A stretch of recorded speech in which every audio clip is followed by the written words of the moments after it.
Hey everybody, welcome back to another Tales from the Video Store. My name's RB. Last episode we did 1984, top VHS rentals. We're in 85 now. So we're going to go over the top 10, rentals from 1985, a couple theatrical releases, and I guess let's go ahead and get this thing rolling. 1985, it's the middle of the decade. Reagan has started his second term. Mike Tyson had his first major boxing match on pay-per-view, which he won.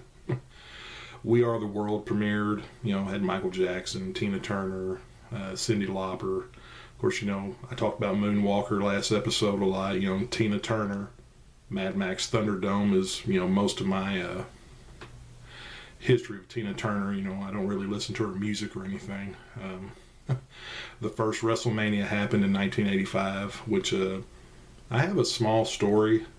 Of course, I don't remember what year this had happened, but in my area we used to have a Western sizzling restaurant, and I can remember being extremely young.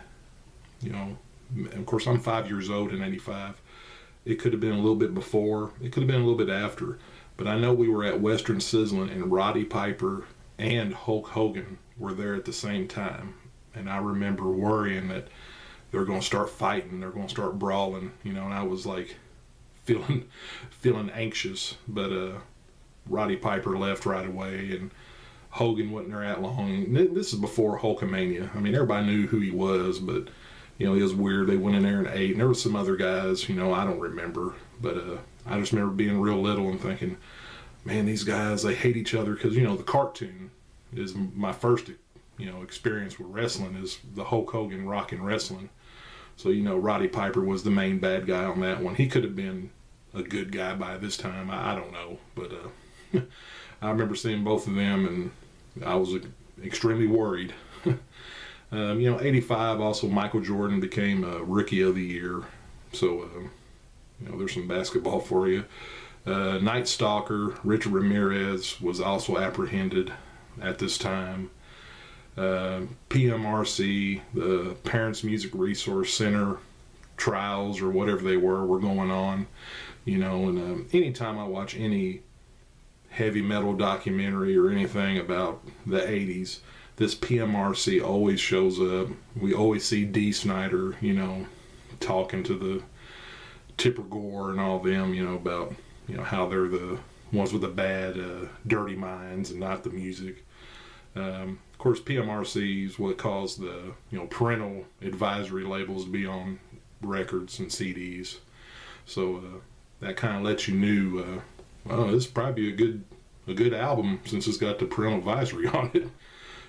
So Live Aid and Farm Aid had their concerts in 85, and of course Super Bowl Shuffle video happened in 85, which has been kind of knocked off. If you watch Key and Peele, or if you're a wrestling fan, here recently I saw the Wrestle Rock music video, which I don't know. I don't think anybody's ever pulled off this Shuffle music video without it being kind of cringy or whatever, but it's good to laugh at. So, and also in 1985, Nintendo made its U.S. debut, which I got a Nintendo like late 85 or 86 for sure, because we started renting the video games. So Nintendo would be a big part of my life, with that, and the Sega Master System and Super Nintendo, Sega Genesis, Nintendo 64, PlayStation.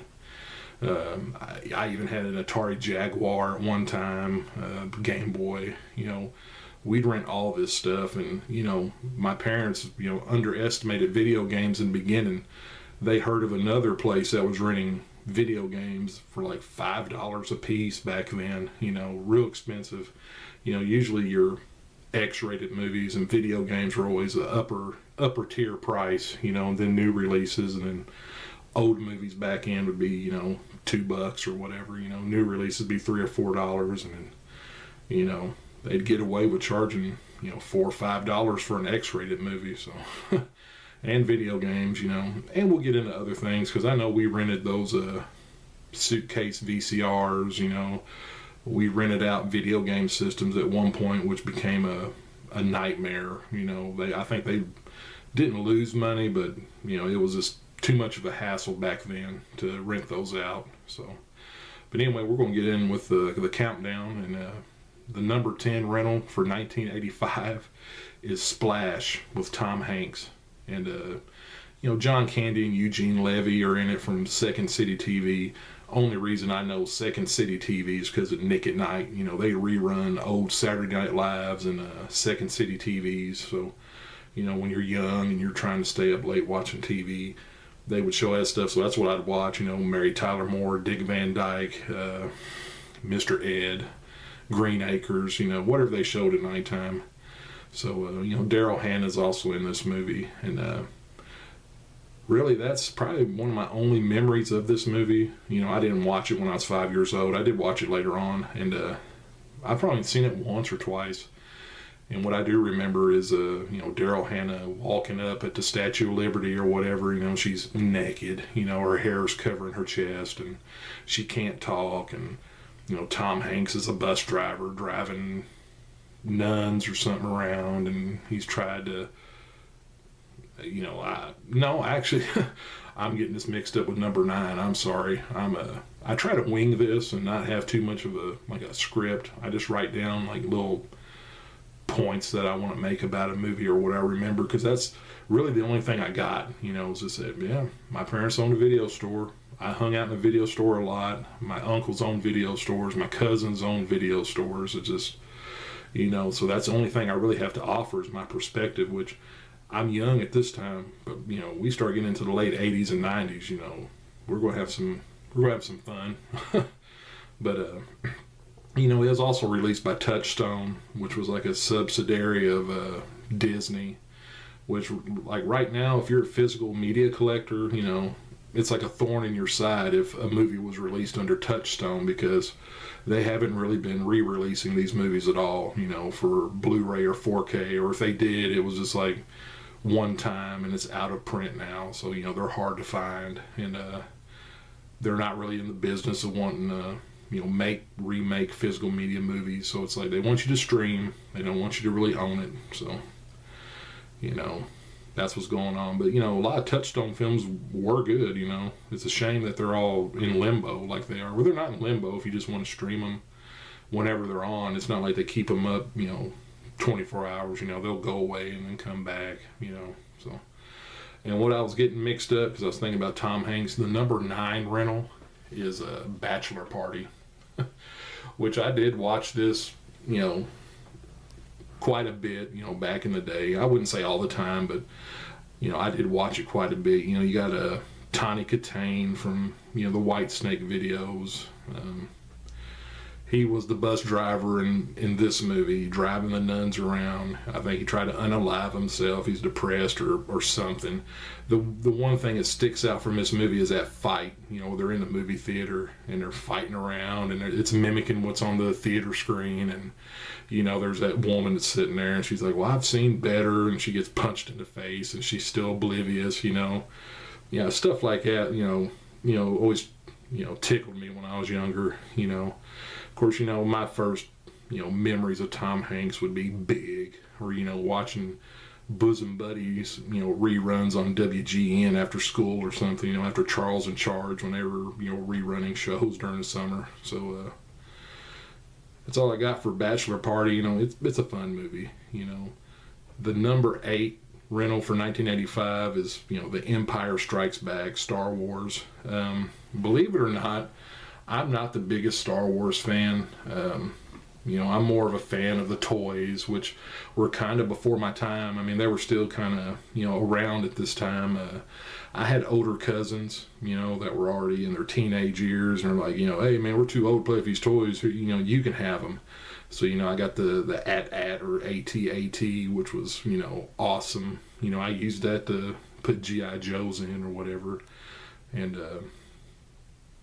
you know, these, it was out all the time. I do remember being young, and there's certain movies where somebody would come in and be like, hey man, you got that Star Wars, you got that Star Wars in, and we'd only have like one copy, which, thinking back, it's like, man, why wouldn't you have more than one? But I guess if movies, are 60, 70, 80, $100 a pop, you're not trying to buy, you're not trying to spend $500 on 5 copies of the same movie. I know back then there was a lot of clout to advertise, hey, we got more titles than our competition, or we got more movies than, this person down the road, come to us because we've got everything. But, sometimes, a certain movie like this is so popular, it's like, maybe you might want to order another one, but, I guess I get it by not buying a bunch at that time. Of course, like I said, I'm not the biggest Star Wars fan. I've got probably more history with that Ewoks movie, the Battle of Endor. There might have been 2 of them. You figure, here I am talking about movies that I would know. Oh man, Ewoks, Battle of Endor, and Ewoks, whatever the other one is, if there's another one. I could be thinking of that cartoon or something.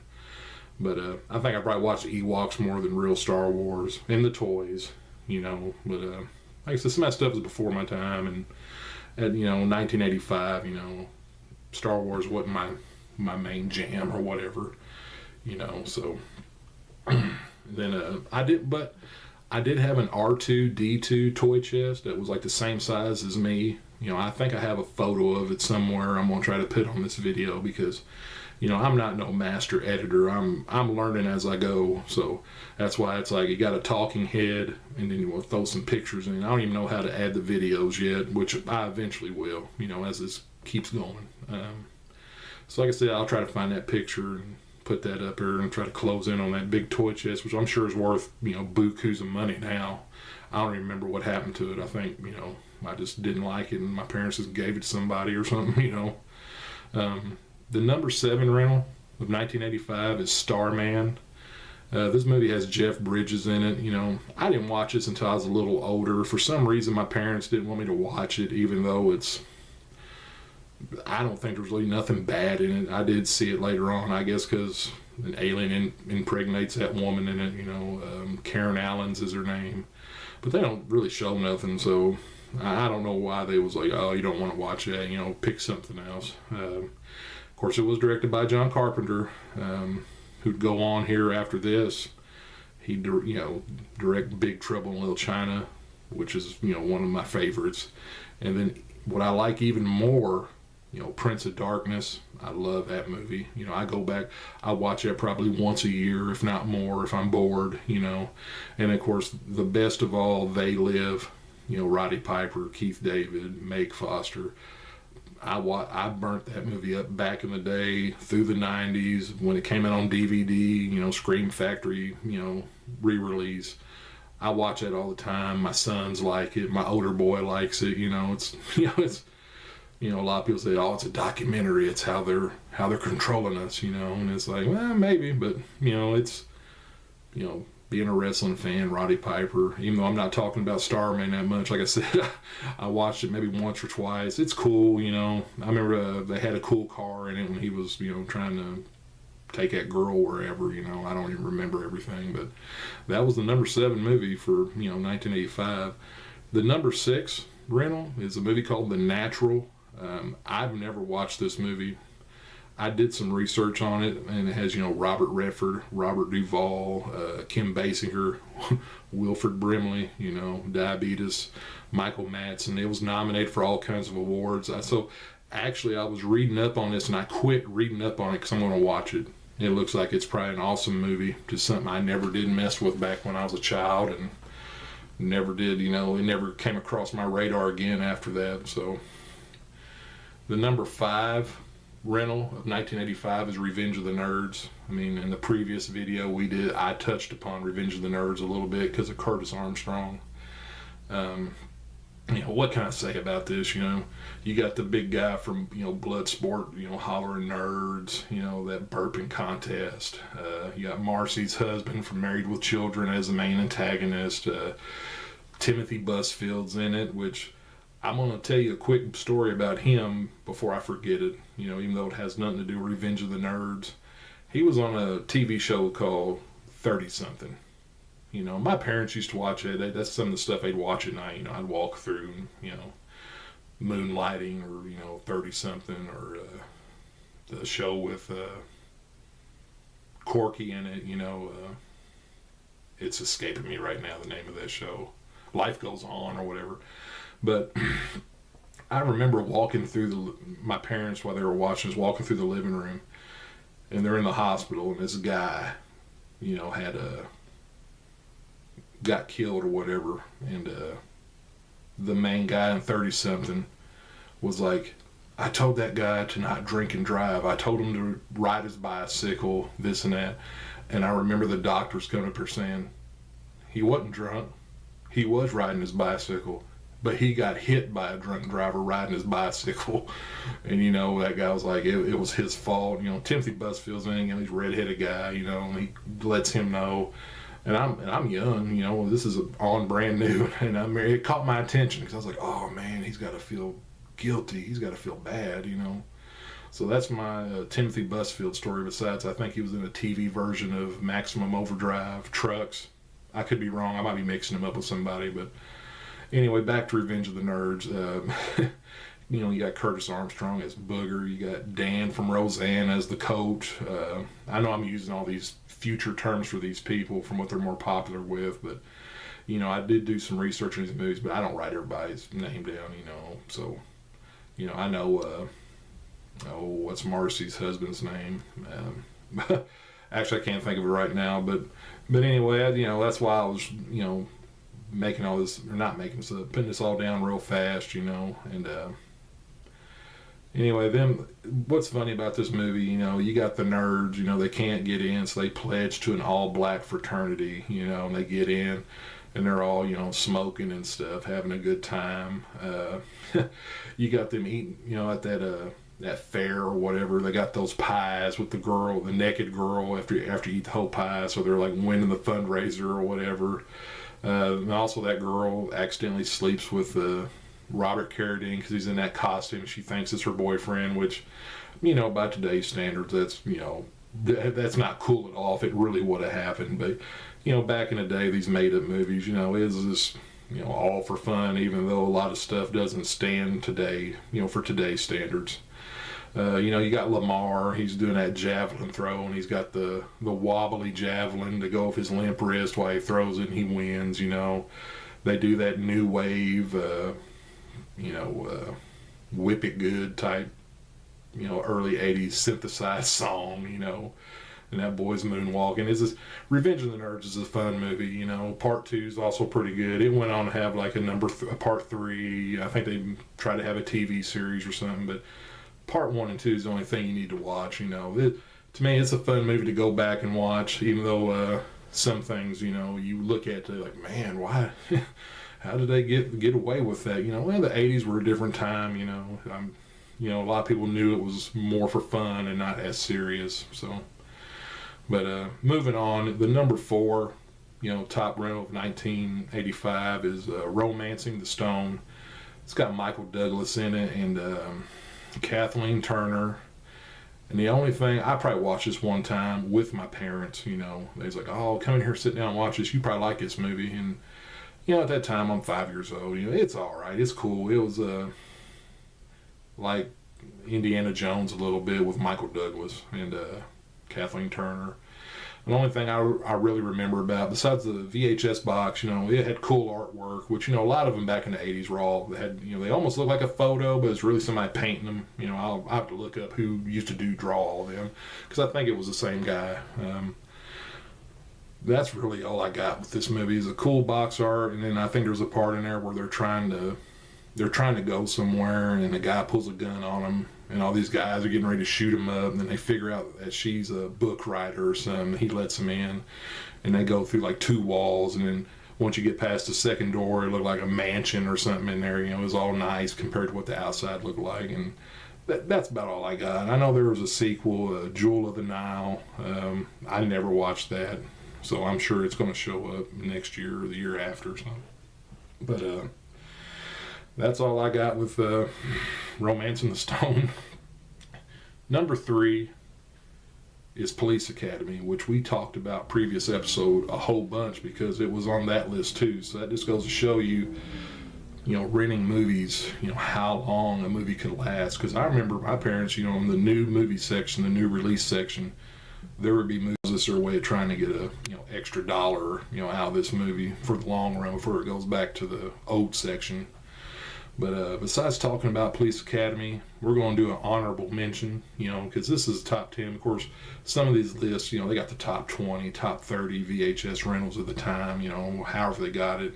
I try to do as much research as I can. So I'm going to talk about Chuck Norris Missing in Action. That was, close to the tip top. It almost didn't make it. It's like an honorable mention. You got Chuck Norris, kicking butt everywhere. I did watch all the Missing in Actions back in the COVID era. Had some time off from work like a lot of us did. And I'm like, I don't think I've ever seen Missing in Action 3.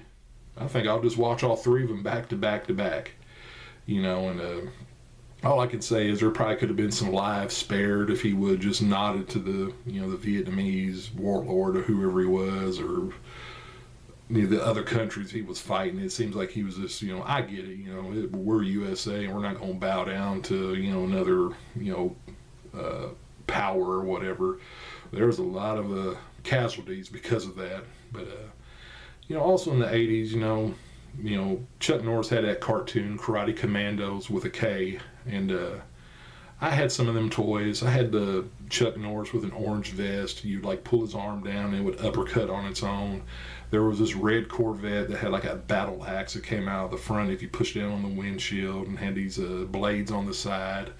It was real cool. I had that thing forever until, well, I'm too old for toys. Just, get rid of these, and they all went to wherever they went, which, now it's like, golly, if I would have held on to a lot of my toys. And even though they got played with a lot, I had a lot of stuff, which I'll talk about later on in other episodes, But one of my favorite Chuck Norris movies has got to be Sidekicks with Jonathan Brandis. Now, I probably watched that quite a bit. So that's pretty much, besides Walker, Texas Ranger, that's my, Chuck Norris memories. But I did watch Missing in Action. They're cool. I can see it for their time, and they used to stay gone all the time, which actually Missing in Action, we talked about the big box in the, previous episode. I remember Missing in Action, at least the first one, maybe the second one, were in those oversized boxes that were reserved for, adult movies and cartoons, so and once they had gray border on the top and bottom. Maybe it was Canon Films at the time. Might be before that. I don't know. But the number 2 rental of 1985 is The Terminator. And it's a classic movie. This franchise is still active today.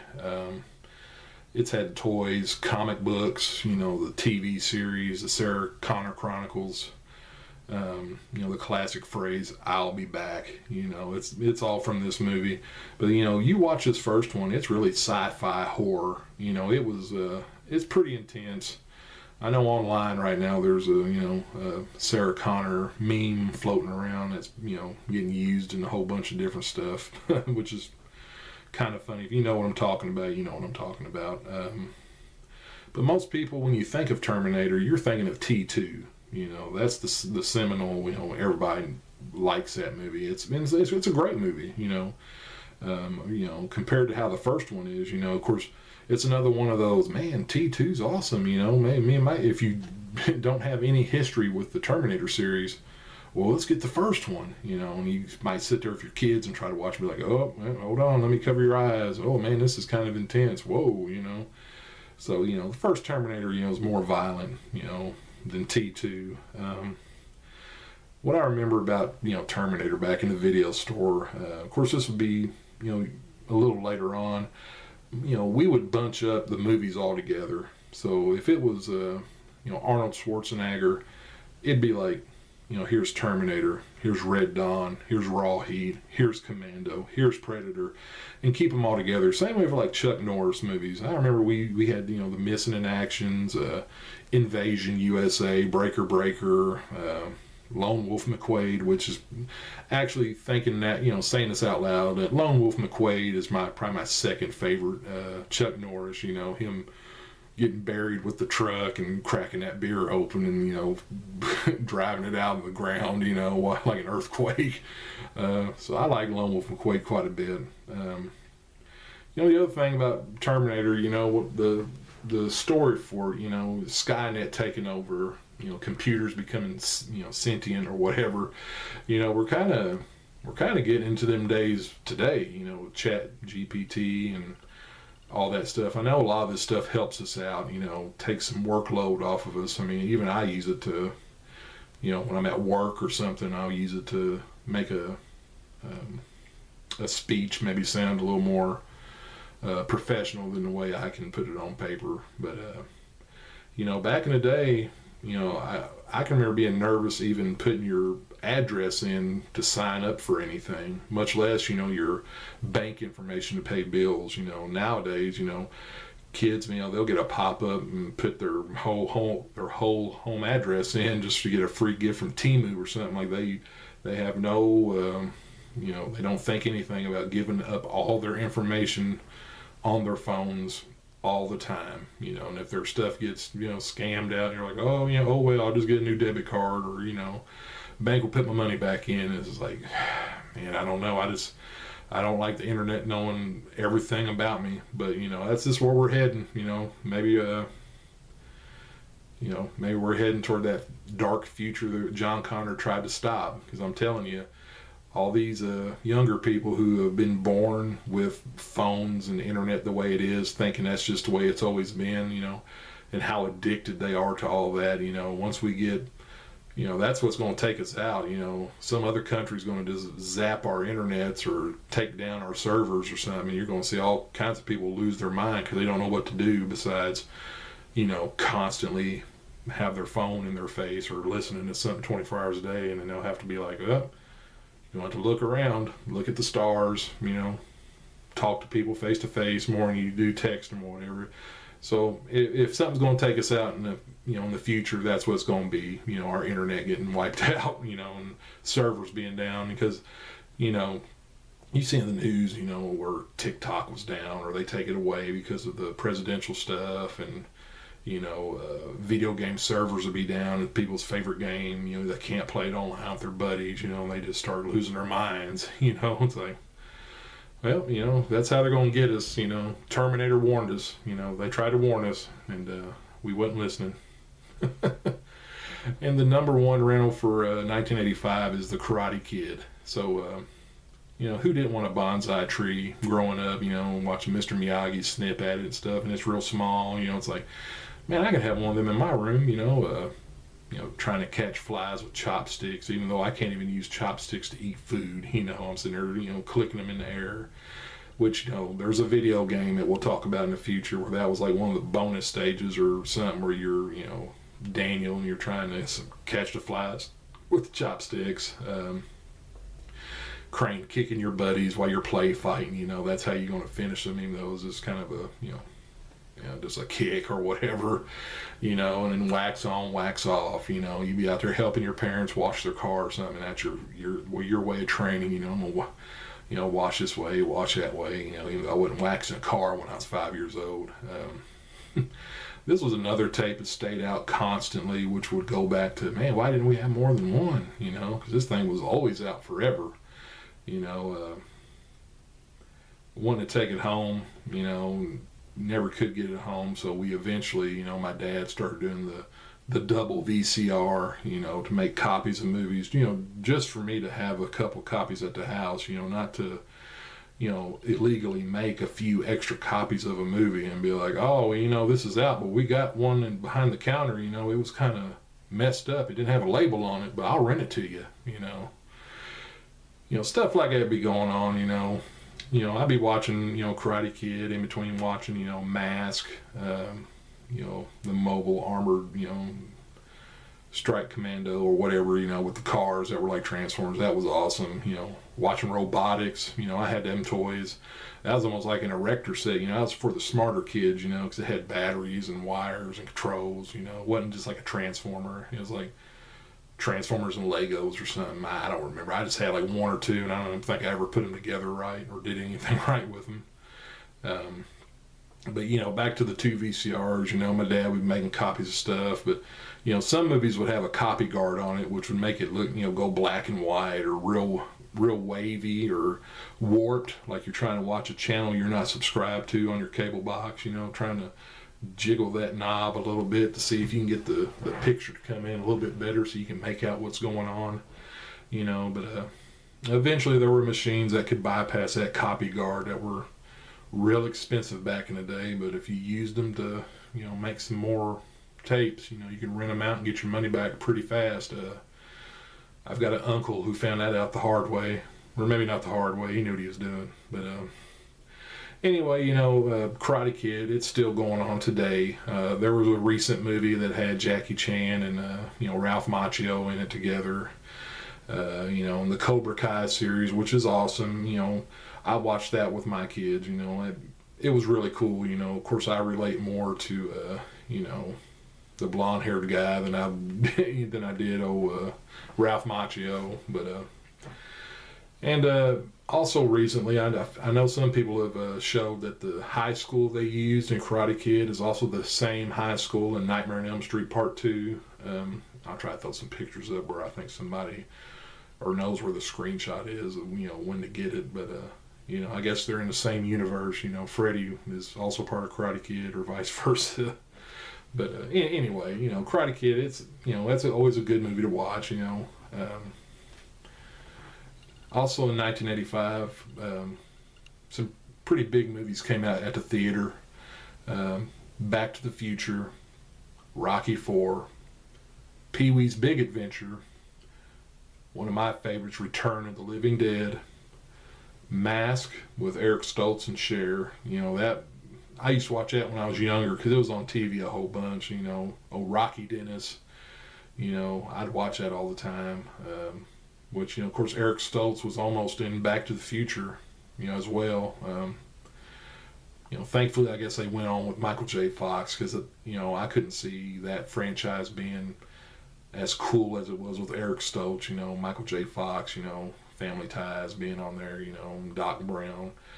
I'm not going to go into much detail about these movies because I know in my previous video I talked about some of these movies that were in the theater quite a bit, and I know they're going to end up on these top 10 lists, you know, for like the next year or the year after. But sometimes it might not be the next year. You know, movies that were popular would stay in the theater for an extremely long time. It might be a year before the VHS would even come out, you know, if not longer, because they would re-release movies. I think Ghostbusters got put back in the theater. Back to the Future probably got put back in the theater. Christmas Story got put back in the theater. So, you know, it just, you know, back in things were different. It wasn't like, all right, it goes to theater, makes a little bit of money, we're going to put it on streaming within a month or two, or let you rent it at home, which, you know, it's becoming the norm. I mean, even I'm guilty of it. There's some movies where I'm like, hey, that's not really theater worthy, you know. But, you know, back in them days, you didn't have any option. You had to roll the dice and go to the theater and see if a movie is any good. So, but anyway, I think that's going to do it for this video. Once again, if you're watching this, thank you. Hopefully we'll grow this channel and I can get up, you know, enough viewers to where there'll be enough comments to where, you know, I can answer viewer comments for an episode or do a Q&A, you know, stuff like that. Discuss some of y'all's favorite movies, or, you know, talk about your lists that you might put in the countdown, you know, and discuss them a little bit. That'd be cool. And I'm also in the process of trying to find some old artifacts because, you know, unfortunately, my parents didn't keep a whole bunch of stuff because to them it was a business. They weren't movie buffs. They wasn't. It was just, you know, oh man, this is quick money. Let's get these tapes, you know. This is quick money. You know, they wasn't sitting at home watching movies. You know, that's how I got away with watching so much stuff that I did, because they didn't watch the majority of it. They just knew, you know, I'm not going to be able to, you know, hey mom, hey dad, can I take a, you know, Elick Dreams home, or, you know, Cold Nights Part 2, whatever. Like, no, you're not going to take it home. But, you know, a lot of scary movies, they didn't watch them. They didn't know what was in them. You know, I'm watching Friday the 13th, Return of the Living Dead. You know, there's all kinds of nudity and sex in them, you know. And by the time they figured it out, they was like, well, he's done watched it so many times. I'm not going to tell him he can't watch that. But, you know, they would try to monitor future movies, you know, and be like, no, you're not watching that. But back to the, you know, promotional materials, here's what I was trying to talk about. They didn't really keep a lot of that stuff. It was like once a movie got old, throw it away or give it to a customer if a customer asked. So, that's a shame because, you know, a lot of that stuff would be cool to have right now. It's hard for me to keep stuff. Future episodes, I'll have some pictures I can put up where it's like, man, you got that, you know, 5-foot Jason Takes Manhattan poster in your bedroom. You got Puppet Master 2 poster in your bedroom. You got Nightmare on Elm Street, you know, 4 The Dream Child poster in your bedroom. You know, I try to keep some. Of course, you know, they thought I was weird when I was young. Like, why do you like all that weird, scary movie stuff? You know, we're not taking this home. Those big cardboard standouts like Freddy by the baby stroller for Nightmare on Elm Street 5, or, you know, Nightbreed. You know, we had this gigantic, you know, life-size Nightbreed cardboard thing. And I think all this stuff was just free, you know. If you ordered a movie or whatever, the companies wanted you to promote stuff. So that stuff was, I think most times, was free. And they'd give you all kinds of stuff. I can remember having, like, the Hunt for Red October submarine. It was like a blow-up, like the Ninja Turtles blimp. And we just hung it from the ceiling, you know. All kinds of stuff like that. But, you know, they threw all that stuff away. But we do have a few. I might be able to pull out some old catalogs or, you know, some shirts, lighters, keychains, you know, stuff like that. So, but like I said, I got to find some of that stuff and dig it out. I think I know where some of it's at, but I don't have, you know, I'm not going to be able to pull a lot of it out. But anyway, you know, I appreciate you watching this. You know, hopefully we can keep growing this and, you know, get more people involved and, you know, have a good time talking about movies, you know. And it ain't got to be just horror movies, you know, it is everything.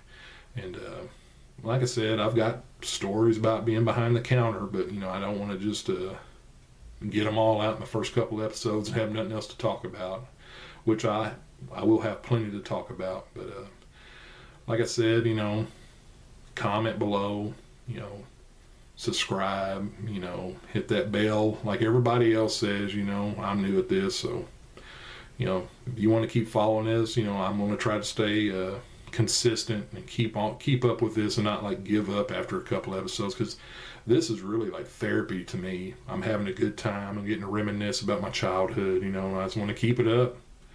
And like I said, like last time, you know, be kind and rewind.